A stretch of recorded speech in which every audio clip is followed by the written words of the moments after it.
Hello friends, क्या हाल चाल आप लोगों के? बढ़िया। चलो बढ़िया ही होने चाहिए। आओ जी, आज हम स्टार्ट करने जा रहे हैं अपनी lecture number 13, capital adjustment number 3।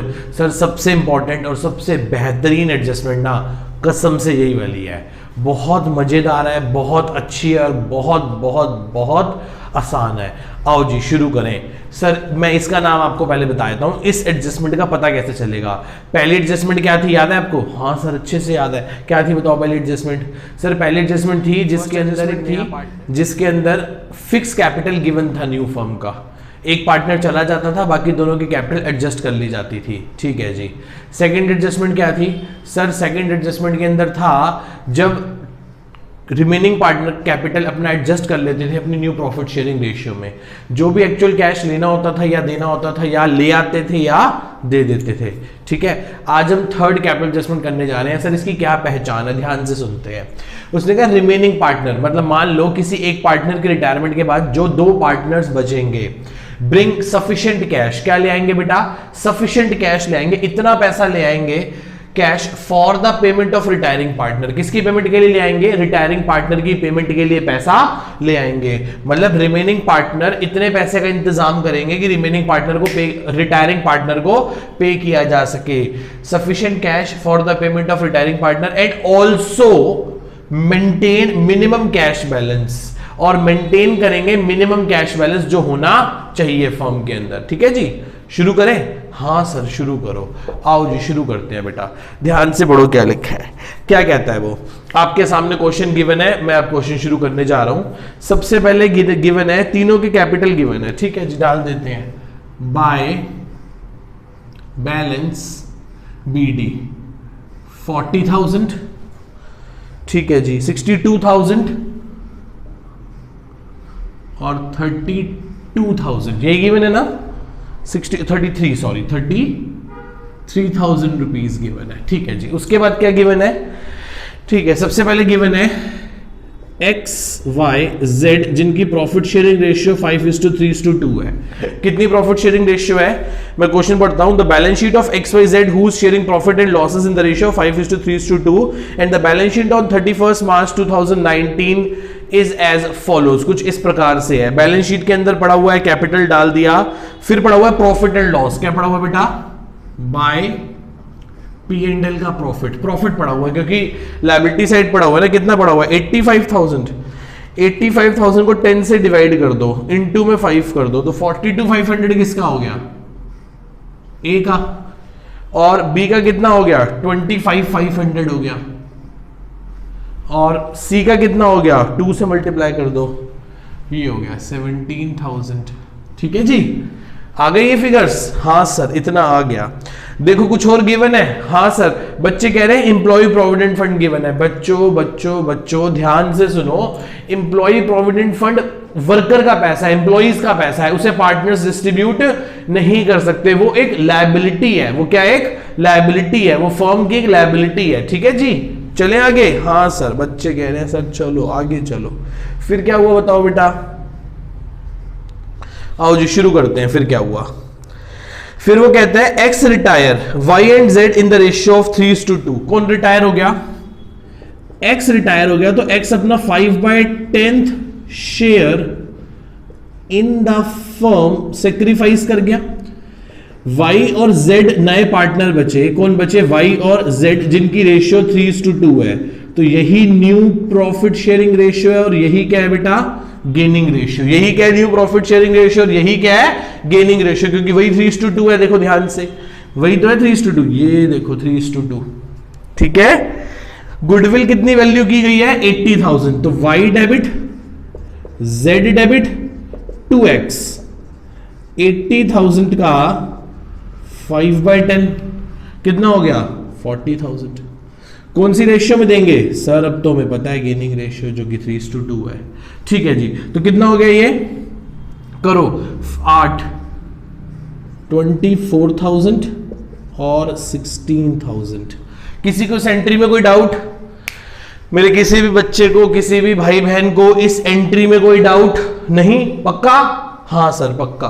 बच्चे कह रहे हैं हाँ सर, हाँ बिल्कुल सही कह रहे हो आप, हमें कोई डाउट नहीं है। तो ठीक है, y और z को डेबिट कर देते हैं 2x कैपिटल, y को डेबिट कर देते हैं 24,000 से, z को डेबिट कर देते हैं 16,000 से, बाय x कैपिटल और by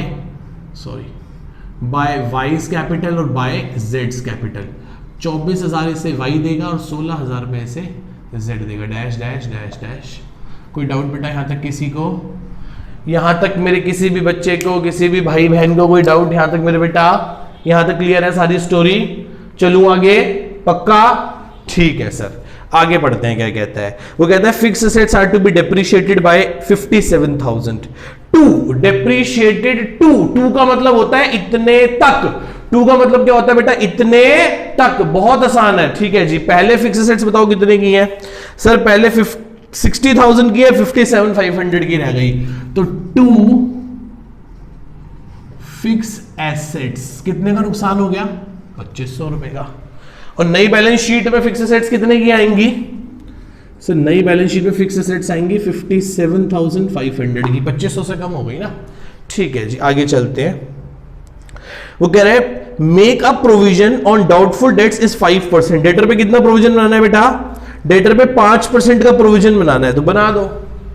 two provision for doubtful debts 5%, 5,000।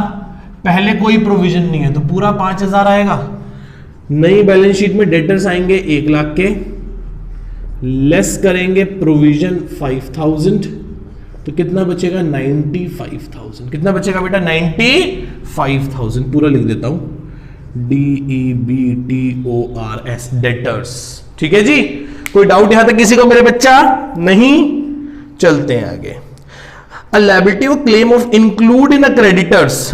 वो कह रहा है ध्यान से पढ़ना इस पॉइंट को। अ liability of claim include in the creditor 10,000 is settle at 8,000। अच्छा, हमारी एक लायबिलिटी क्रेडिटर्स थे जो कि 10,000 रुपए के थे, उनको हमने सेटल कर दिया 8,000 रुपए में। भाई साहब इंपॉर्टेंट मार्क करो, मतलब 10,000 के क्रेडिटर खत्म हो गए तो एंट्री होगी क्रेडिटर्स डेबिट टू कैश और टू रिवैल्यूएशन। फायदा हो गया ना, 10,000 के क्रेडिटर खत्म हो गए, कैश देना पड़ा 8,000, 2,000 का हमको फायदा हो गया। समझ रहे हो इस बात को? Creditors account debit to cash to revaluation. नई बैलेंस शीट में क्रेडिटर्स कितने के आएंगे सर? 10,000 के क्रेडिटर्स कम हो गए, तो नई बैलेंस शीट में क्रेडिटर 50 की बजाय 40 के। यहां फायदा हो गया बाय क्रेडिटर्स। कितने का फायदा हो गया? 2,000 रुपए का फायदा हो गया। समझ रहे हो? पक्का?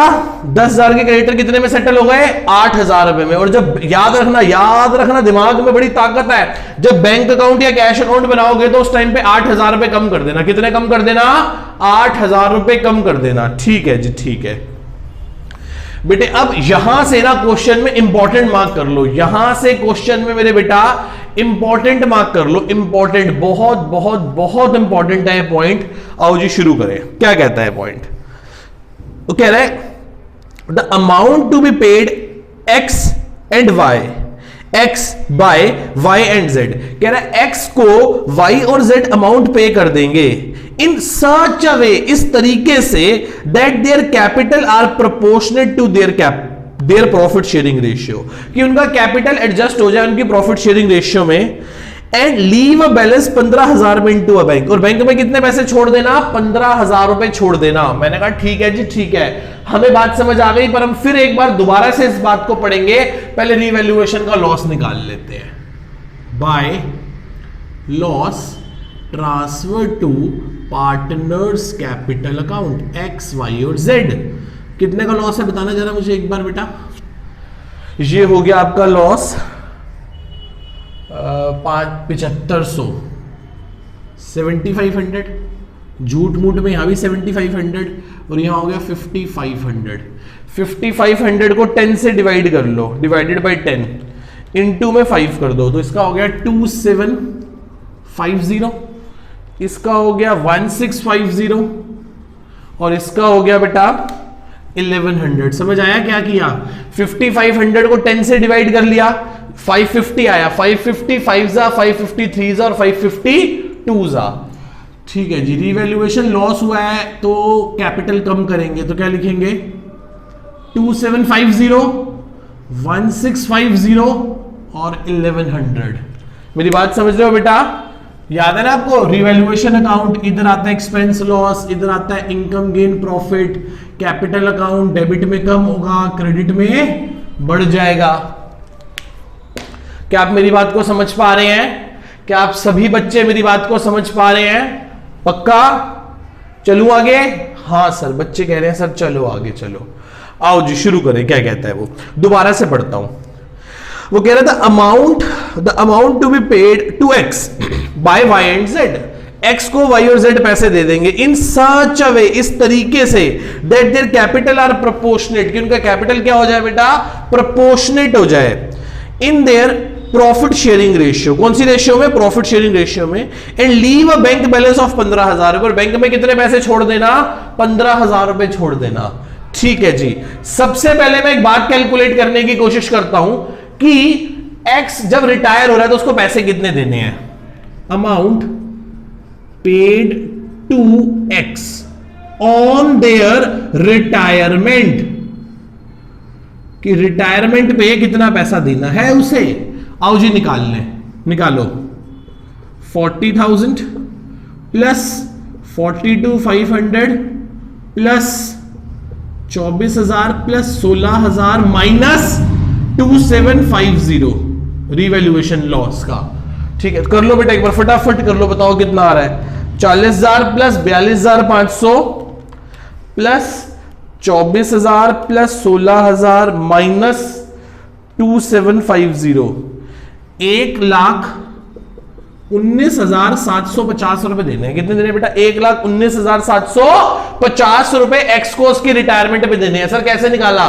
This plus this plus this plus this minus this. ठीक है जी, एक बनाता हूं मैं रफ बैंक अकाउंट। बेटा क्या बनाने जा रहा हूं मैं? Rough bank account. क्या बनाने जा रहा हूं मैं? Rough bank account. Opening balance बताओ कितना पड़ा है मेरा? सर ओपनिंग में 40,000 पड़े हैं। जाओ बैंक में देखो 40,000 पड़े हैं कि नहीं पड़े। देखो एसेट साइड में बैंक में 40 पड़े हैं कि नहीं पड़े? हाँ सर पड़े हैं। अच्छा जी, एक्स को कितना पे करोगे उसकी रिटायरमेंट पे? 1,19,750, 1,19,750। और क्लोजिंग बैलेंस कितना मेंटेन करोगे? सर क्लोजिंग बैलेंस मेंटेन करने के लिए क्वेश्चन ने कहा है 15,000 रुपए। मिनिमम कितने पैसे छोड़ देना बैंक में? 15,000 रुपए छोड़ देना। देख लो बेटा यही लिखा हुआ है। तो 1,19,750 तो देने हैं, 15 छोड़ने हैं, माइनस 40 हमारे पास अभी है, तो हमें 94,750 रुपीस की रिक्वायरमेंट है। ये आ गया अमाउंट रिक्वायर्ड। क्या आ गया बेटा? अमाउंट रिक्वायर्ड 94,750 रुपीज हमें चाहिए। क्या आप इस बात को समझ पा रहे हैं? क्या आप इस डाउट को, इस प्रॉब्लम को, इस बात को समझ पा रहे हैं बेटा? पक्का? क्या आप इतनी सी बात को समझ पा रहे हैं? क्या आप इतनी सी बात को समझ पा रहे हैं कि एक्स को पेमेंट कितनी करनी है? 1,19,750 रुपए। This plus this plus this plus minus this, तो पता चल गया कि एक्स को देने हैं 1,19,750 रुपए। ठीक है, कितने देने हैं? 1,19,750 रुपए। क्लोजिंग बैंक में छोड़ने हैं 15,000 रुपए। ठीक है जी, ओपनिंग बैंक में कितने पड़े हुए हैं? 40,000 रुपए। तो हमें 94,750 रुपीस की तो रिक्वायरमेंट है। इससे पता चल गया कि अमाउंट रिक्वायर्ड कितना है। इससे पता चल गया कि वाई और जेड को 94,750 रुपीस लाके देने पड़ेंगे। वाई और जेड को 94,750 रुपीस लाके देने पड़ेंगे इस तरीके से कि उनका कैपिटल रीएडजस्ट हो जाए उनकी न्यू प्रॉफिट शेयरिंग रेशियो में। उनका कैपिटल रीएडजस्ट हो जाए उनकी न्यू प्रॉफिट शेयरिंग रेशियो में। क्या आप इस बात को समझ पा रहे हैं? नहीं बेटे नहीं, मुझसे एक गलती हो गई, मुझसे एक भूल हो गई और आप लोगों ने भी नहीं बताया। ध्यान से देखना, सिर्फ एक्स को ही पैसे दिए हैं? नहीं सर, याद है क्रेडिटर्स को भी दिए थे। कितने दिए थे क्रेडिटर्स को? 8,000 रुपए। और बाय क्लोजिंग बैलेंस कितना छोड़ना है? 15,000 रुपए। तो हमें जो पैसों की जरूरत है वो 1,02,000, कितना है बेटा? 1,02,750 रुपए की जरूरत है बेटा। कितनी? 1,02,750 रुपए की हमें क्या है बेटा? रिक्वायरमेंट है। आओ जी, मैं एक बार ये वर्किंग नोट रब कर रहा हूं, ये वाली बात तो हमें आती है। आओ जी, इस वर्किंग नोट को पूरा तमीज से कर लें। बहुत अच्छा, बहुत अच्छा, बहुत इंपॉर्टेंट है। आओ समझें। इससे पता चल गया कितने पैसों की जरूरत है? हां सर पता चल गया। एक बात बताओ, total capital of new firm कितना होगा? सर ये होगा एक्स का कैपिटल, सॉरी एक्स तो रिटायर हो गया, वाई का कैपिटल, जेड का कैपिटल प्लस अमाउंट रिक्वायर्ड। हाँ सर यही होगा, बिल्कुल सही बात कह रहे हो आप, यही होगा। एक काम करो, वाई का और जेड का कैपिटल कैलकुलेट कर लो। करें? मैं ओरली आपको बता देता हूं कैसे होगा। 62,000 उसका कैपिटल है वाई का, 25,500 प्रॉफिट था, जिसमें से माइनस कर दो 24,000 गुडविल के कट गए थे, और जिसमें से माइनस कर दो 1,650 रुपए लॉस के कट गए थे। तो 61,850 रुपीज कितने हो गए बेटा? 61,850 रुपीज। ऐसे ही जेड का निकाल लो, 33,000 प्लस 17,000, ये देखो 33,000 प्लस 17,000 माइनस 16,000 गुडविल के और माइनस 1,100 लॉस के, तो इसका हो गया 32,900 प्लस पैसों की जरूरत कितनी है? 1,02,750 रुपए की जरूरत है। 1,02,750 रुपए की जरूरत है कि नहीं है? बोलो जल्दी बोलो। 1,02,750 रुपए की जरूरत है। ठीक है जी, टोटल कर लो कितना हो गया? 61,850, 32,900 प्लस 1,02,750 रुपए, कुल हो गए 1,97,500। कितने हो गए? 1,97,500। ये कैपिटल होना चाहिए ए वाई का और जेड का। ठीक है जी, किस में होना चाहिए? कह रहा है इस तरीके से होना चाहिए, should be in their new profit sharing ratio.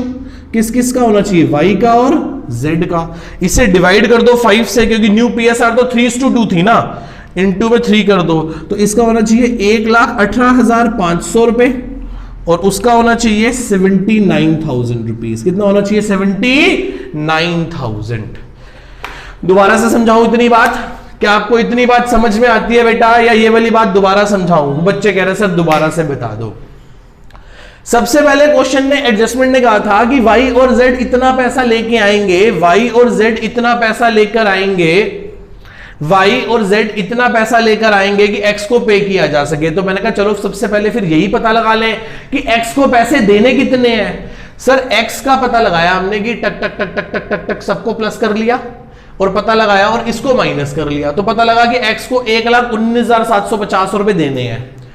अब हमें पैसों की जरूरत कितनी है इस बात का पता लगाते हैं। सर पैसों की जरूरत की तो बात यह है कि 40 पड़े थे, 1,19,750 एक्स को देने हैं। क्रेडिटर्स को याद है वो जो 10,000 के क्रेडिटर 8,000 में सेटल कर लिए थे, 8,000 उनको दिए थे और मिनिमम 15,000 रुपए कैश में छोड़ना था। तो कुल ये पैसों की जरूरत थी और इतने थे, तो हमें कितने पैसों की और जरूरत है? 1,02,750 रुपए।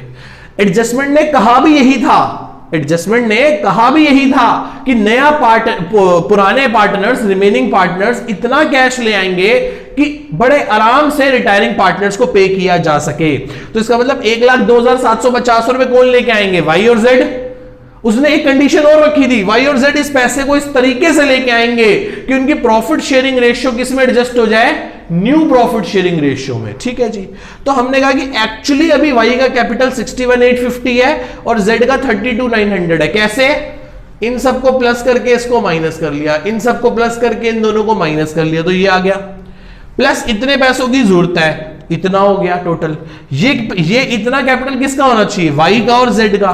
किस में होना चाहिए? उनकी प्रॉफिट शेयरिंग रेशियो में, और वो कितनी है? 3:2। तो मैंने कैलकुलेट कर लिया, ये आ गया जी, बात खत्म हो गई। अब इतना होना चाहिए, इतना होना चाहिए। यदि इतना होना चाहिए तो इसे कहां लिख दूं, टू बैलेंस CD, इसका होना चाहिए 1,18,500 रुपए, सॉरी ये तो एक्स है ना, तो रिटायर हो गया था, ये इसका होना चाहिए 1,18,500 रुपए, और इसका होना चाहिए 79,000। कितना होना चाहिए बेटा, 79,000। कितना होना चाहिए बेटा, 79,000। ठीक है जी। अब टोटल कर लेते हैं, क्या कर लेते हैं, टोटल कर लेते हैं, क्या कर लेते हैं मेरे बेटा, टोटल कर लेते हैं। सर मतलब टोटल कर लेते हैं, एक काम करो Z से शुरू करते हैं, Z का आओ जी कैलकुलेट करें। कौन सी साइड बड़ी लग रही है आपको, सर हमको तो डेबिट साइड बड़ी लग रही है, तो 79,000 प्लस 1100 प्लस 16,000, ये हो गए 96,100। कितने हो गए बेटा, 96,100 हो गए।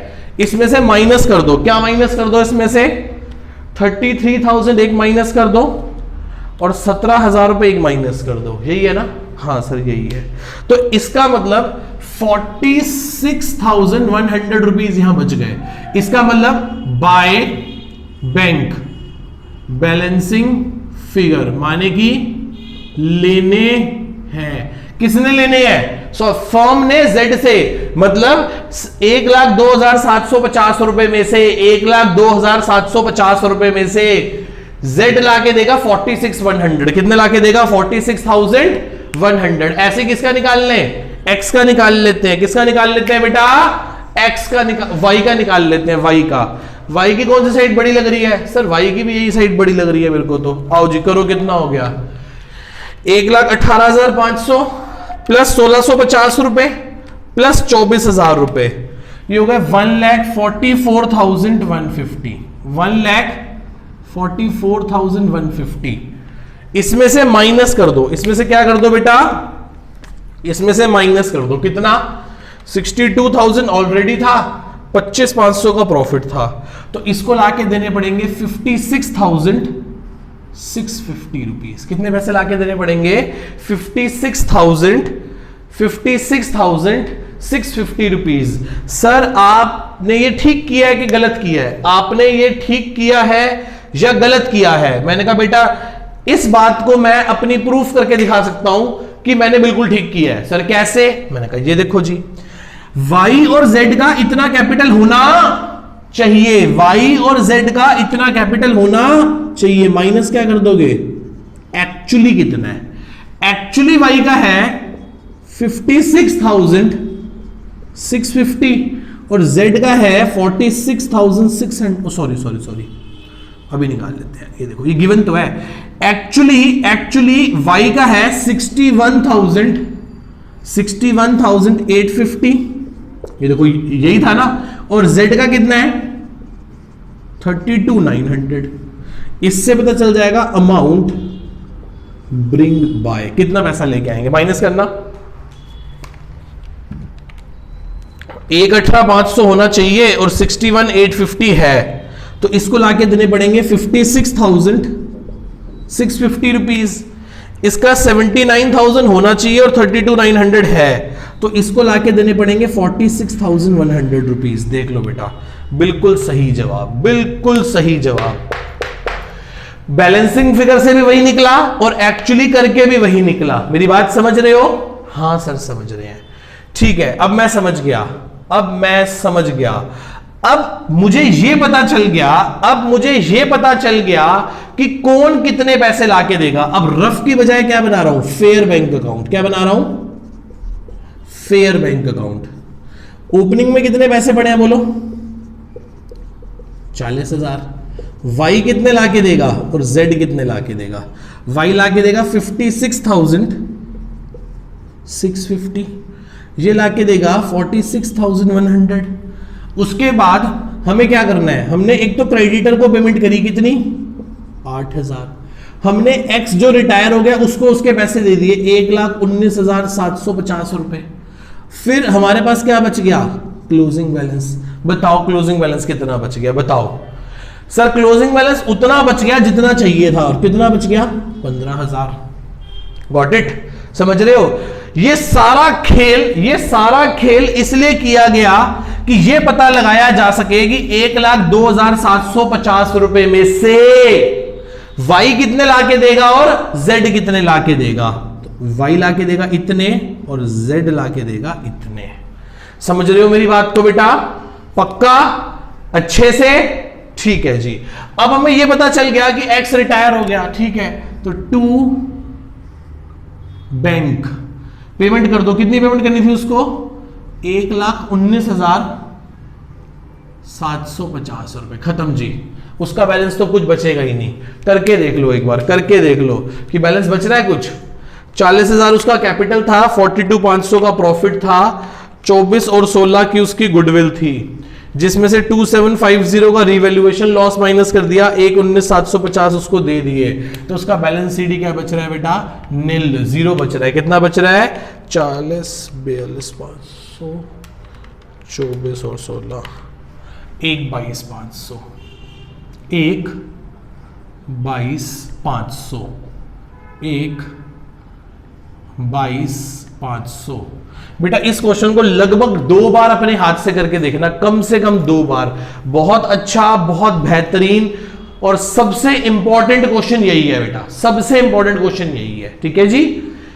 हाँ सर, आगे चलो। बस अब क्या करना है? अब तो कुछ नहीं करना, अब तो बस पुरानी बैलेंस शीट को देखो, नहीं बैलेंस शीट बना लो। क्रेडिटर इंप्लॉई प्रोविडेंट फंड, कितना एम्प्लॉय, कोई चेंज तो था नहीं उसमें, तो 10,000 का 10,000 ही आ जाएगा। फिर क्या आएगा? P&L बट गया था, फिर पार्टनर्स कैपिटल में सिर्फ किसका आएगा? वो आएगा सिर्फ Y का और Z का। कितना आएगा? कितना है भैया? 1,18,500 और 79,000। तो 1,18,500 प्लस 79,000, ये टोटल हो गया 197,500। 197,500। इधर से आओ, बैंक बैलेंस कितना आएगा? बैंक बैलेंस 15,000 है, नया बैंक बैलेंस तो 15 ही है ना। बैंक के बाद डेटर हो गया, डेटर के बाद स्टॉक, क्या आएगा? स्टॉक में कोई चेंज नहीं था, तो स्टॉक 80,000 का ही आएगा। स्टॉक 80 का आ गया। स्टॉक के बाद फिक्स एसेट्स कर दी थी हमने, अब क्या करा दो, भगवान की दया से बैलेंस शीट मैच होनी चाहिए। प्लस 50, ये हो गया 2,47,500 रुपए। ये हो गया 15,000 प्लस 80,000 प्लस 95,000 प्लस 57,500, ये हो गया 2,47,500। भगवान ने हमारी सुन ली, भगवान ने हमारी सुन ली, और क्या कर गया? हमारा आंसर मैच कर गया। बहुत बेहतरीन, बहुत मजेदार और बहुत इंटरेस्टिंग क्वेश्चन था। मैं आपको इस एडजस्टमेंट पे छोड़ूंगा नहीं, मैं इस एडजस्टमेंट के, इस सेम एडजस्टमेंट के, पहली दोनों बहुत आसान थी, इसमें मैं आपको 2 क्वेश्चन अभी और कराऊंगा, तब जाके हमारा क्या होगा, आपका अच्छे से पक्का हो जाएगा। पर छोड़ना नहीं है आपने, एक करा दिया, इसको अब दोबारा अपने हाथ से करके देखो, एक बार फिर करके देखना, फिर मैं क्वेश्चन कराऊंगा, फिर 2 बार आप करना, फिर मैं एक बार कराऊंगा, फिर 2 बार आप करना। उससे ऐसा हो जाएगा कि भाई साहब ऐसे उंगलियों पे हो जाएगा। देखो बेटा, कोई भी चीज मुश्किल ना सिर्फ पहली बार होती है, दूसरी बार वो चीज ठीक ठीक लगने लगती है, और तीसरी बार उसको कर लो तो बहुत आसान लगती है। पर हमारे साथ उल्टी टेंडेंसी होती है, हम लोग क्या करते हैं, एक बार जो चीज मुश्किल लगती है उसको करते ही नहीं, और तह उम्र यही बोलते रहते हैं, ये तो बहुत मुश्किल है, ये तो बहुत मुश्किल है, ये तो बहुत ही मुश्किल है। जब कोई पूछे ये तो बहुत मुश्किल है, और भाई मुश्किल को आसान कैसे बनाएं? मुश्किल को आसान बनाने का सिर्फ एक ही तरीका है, वो है आपका अपना परिश्रम, दैट इज प्रैक्टिस। जितनी प्रैक्टिस करते चले जाओगे किसी भी कॉन्सेप्ट पे, किसी भी क्वेश्चन पे, उतना ही आसान हो जाएगा। जो चीज मुश्किल लगे ना, उसको एक ही काम करोगे, तेरे को छोड़ूंगा नहीं साले, तेरे को तब तक करता रहूंगा जब तक तू मुझे आसान ना लगने लग जाए। मैं कह रहा हूं लाइफ में ना कभी फेलियर नहीं होगा। लाइफ में इस बात को अपने साथ बांध लेना, जो चीज मुश्किल लगे ना उसको उतना ज्यादा करना है, और जितनी ज्यादा बार करोगे वो ऑटोमेटिकली 1 बार 2 बार 3 बार 4थी बार तक वो चीज अपने आप आपको बहुत आसान लगने लगेगी। ठीक है, tata bye bye, see you, next class में मिलते हैं। और क्या करेंगे, इसी पे बेस्ड एक क्वेश्चन और करेंगे। ठीक है जी, बाय बाय।